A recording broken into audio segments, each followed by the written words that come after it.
Welcome to Abhay ji classes. Abhay ji classes में आपका स्वागत है। और आज का जो हमारा टॉपिक है वह हिंदी टॉपिक को लेकर के है। क्योंकि हिंदी का पेपर बहुत ही करीब है आपका, और बोर्ड में आप चाहेंगे कि कौन सा क्वेश्चन हम पढ़े ज्यादा से ज्यादा नंबर गेन कर सके। इसलिए आज हिंदी में निबंध टॉपिक को लेकर के डिस्कशन किया जाएगा। निबंध के बारे में आप जानेंगे, निबंध होता क्या है, निबंध लिखते कैसे हैं, निबंध के कैसे कैसे टॉपिक बनाए जाते हैं उसके बारे में, और कौन सा निबंध इस साल बोर्ड में आ सकता है या आने की पॉसिबिलिटी है उसके बारे में जानेंगे। इसलिए वीडियो में अगर नए होंगे तो चैनल सब्सक्राइब कर देंगे, चैनल को शेयर कर देंगे और वीडियो में लास्ट तक बने रहेंगे। गारंटेड है कि आपका बहुत ही इंपॉर्टेंट वीडियो होगा। अगर लास्ट तक बने रहेंगे तो निबंध जो कि आपका 8 से 10 नंबर बोर्ड में आने वाला है वह कहीं ना कहीं आपके लिए बेनिफिशियल होगा। वीडियो की स्टार्ट करते हैं, देखते हैं। यह है आपका निबंध, जो कि 2024 को लेकर के देखा गया है। पहले के जो भी बोर्ड के जो भी पेपर थे, ठीक है, जो भी आपके बोर्ड है उनका एनालिसिस किया गया है। और एनालिसिस करने के बाद जब वीडियो बनाया जा रहा है आपका, जो ही निबंध है जो कई बार पूछे गए हैं उन्हीं को यहाँ लिखा गया है। पॉसिबिलिटी है किसी से मिल जाए या फिर जो भी हो, लेकिन इसमें आपका पॉसिबिलिटी ज्यादा है। रीजन क्या है कि यह कई पेपर को देख करके या कई पेपर को एनालिसिस करके इस वीडियो को बनाया जा रहा है। देखिए पहला क्या है, आतंकवाद। देखिए आतंकवाद पे आ सकता है, ज्यादा चांसेस है। बेरोजगारी की समस्या कई बार पूछा गया है। पर्यावरण प्रदूषण कई बार पूछा गया है। भ्रष्टाचार समस्या और समाधान यह भी कई बार पूछा गया है बोर्ड के द्वारा। विज्ञान वरदान या अभिशाप इसके बारे में पूछा गया है। नई शिक्षा नीति, जो कि नया यह टॉपिक जोड़ा गया है। और चुनाव आयोग, क्योंकि देखिए है क्या कि अभी जो बोर्ड का पेपर है उस बोर्ड के पेपर में इसमें देखिए जो हम यहाँ निबंध लिखे लिखे हैं कि इस टाइप का निबंध आ सकता है, वह क्या है कि इसमें एक तो कुछ नए भी जोड़े हैं, प्लस जो प्रीवियस ईयर में पूछा गया है वह भी जोड़ा गया। रीजन क्या है कि अगर मान लीजिए प्रीवियस ईयर का ना पूछे कुछ नया पूछ दे, इसलिए कुछ नए टॉपिक को भी जोड़ा गया है। देखिए जब आपको निबंध लिखना हो ना तो सबसे पहले क्या है कि आपका उसमें जो हेडिंग बनाएंगे, हेडिंग आप जो लिखेंगे यह आपका मायने रखता है। ये नहीं कि आप निबंध लिखना चालू किए और तुरंत निबंध लिख करके काम खत्म, ऐसा नहीं है।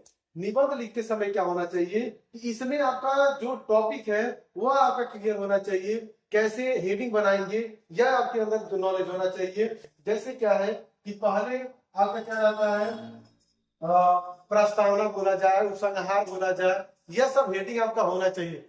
बीच में 4 से 5-6 हेडिंग बना होना चाहिए। ये नहीं कि निबंध लिख रहे थे कई पेज में लिखे खत्म कर दे। उसको जितना चाहते हो उसको थोड़ा सा बढ़ा करके लिखें, टाइम बचा है तो और अच्छे से लिख दें, ठीक है। यानी हेडिंग आपका मायने रखता है। जो आप निबंध लिखेंगे, निबंध में हेडिंग पे नंबर ज्यादा मिलता है। हेडिंग पे आप विशेष ध्यान देंगे, राइटिंग पे विशेष ध्यान देंगे, कहीं काटे पीटेंगे नहीं बोर्ड में, ठीक है।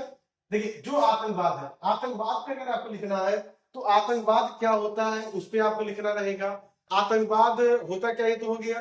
कैसे मतलब उसका समाधान है, कैसे उससे बचा जा सकता है, उसके क्या फायदे हैं, फायदे तो है नहीं, नुकसान क्या है, यह सब चीजें उसको लिखना रहेगा। प्लस बेरोजगारी, बेरोजगारी जो देखा जाए तो देखिए जो निबंध लिखा जाता है, नहीं अब नहीं कहेंगे कि निबंध आप एकदम रट के जाएंगे तभी लिख पाएंगे।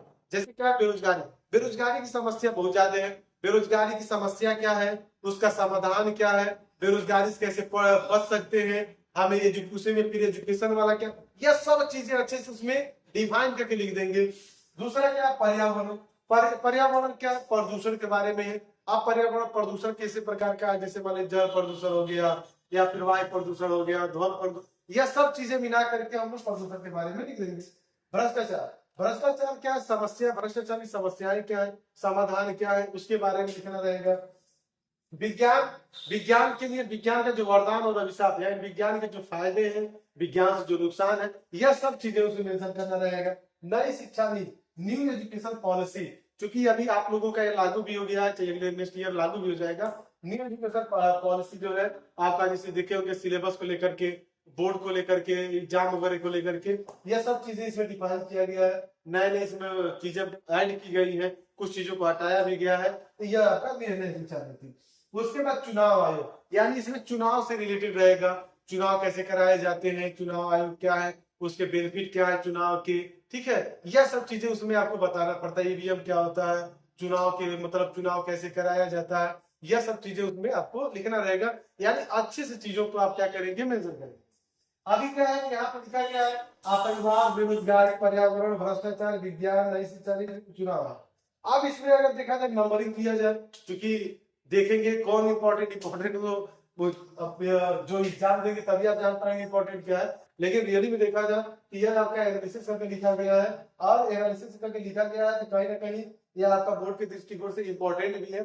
इसको थोड़ा सा नॉर्मलाइज कर लेते हैं।